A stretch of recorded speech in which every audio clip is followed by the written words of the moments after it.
বাংলাদেশে জামাতে ইসলামী, বাংলাদেশে জামাতে ইসলামী, বাংলাদেশে জামাতে ইসলামী, বাংলাদেশে জামাতে ইসলামী।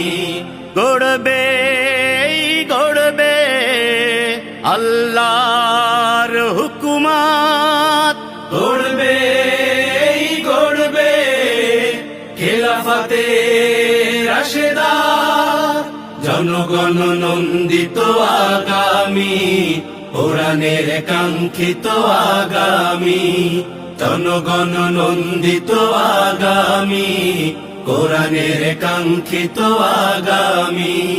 বাংলাদেশে জামাতে ইসলামী, বাংলাদেশে জামাতে ইসলামী, বাংলাদেশে জামাতে ইসলামী, বাংলাদেশে জামাতে ইসলামী। নীলিমা নতুন কথা বলবে, নদীরা দ্বিগুণ বেগে চলবে।